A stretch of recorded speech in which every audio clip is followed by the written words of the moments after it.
নমস্কার বন্ধুরা, চলে এলাম পোস্ট লাঞ্চে। যে আফটার লাঞ্চ কিছুক্ষণ পরে এটা আপনারা খেতেই পারেন ছুটির দিনকে। এটা হচ্ছে বাতাবি লেবু, খুবই স্বাস্থ্যকর একটি ফল। তো এই বাতাবি লেবু যেটা আছে খুবই আমার প্রিয় একটা ফল। এটা দেখুন করা হয়েছে, বাতাবি লেবু আছে, এর মধ্যে আমরা যেহেতু চিনি খাই না তার জন্য এটার মধ্যে লাল বাতাসার গুঁড়ো দেওয়া হয়েছে। আর দেখতেই পাচ্ছেন এখানে কাঁচা লঙ্কা রয়েছে আর একটু বিট নুন দেওয়া হয়েছে। করে এটাকে মিক্স করে এটাকে খেয়ে দেখুন।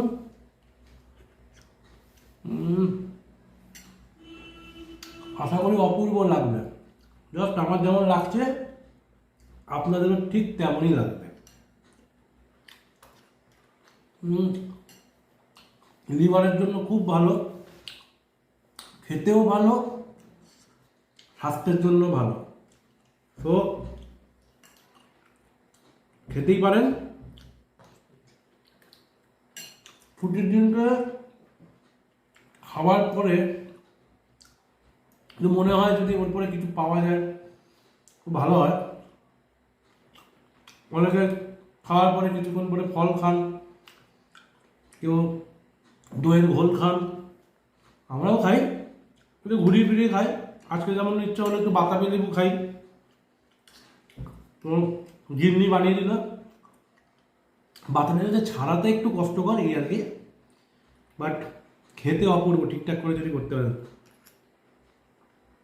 আমরা যেহেতু চিনি খাই না, চিনিটা আমরা মেনলি অ্যাভয়েড করি, তার জন্য আপনারা ওই বাতাসা, লাল বাতাসা গুঁড়ো করে দিয়ে দিন, হালকা করে একটু বিট নুন। আর আমরা অনেকে ওই লঙ্কার গুঁড়ো এইগুলো দেন, আমরা দিই না। কাঁচা লঙ্কা কেটে দিয়ে দিলাম, একটু ঝাল ঝাল হলো, মিষ্টি ঝাল মিশিয়ে ভালো কম্বিনেশন। ছুটির দিন করে খান, আশা করি ভালো লাগবে। আবার এই ধরনের একটি খাবার নিয়ে আপনাদের সামনে আসবো। আপনারা ভালো থাকবেন, সুস্থ থাকবেন। টাটা।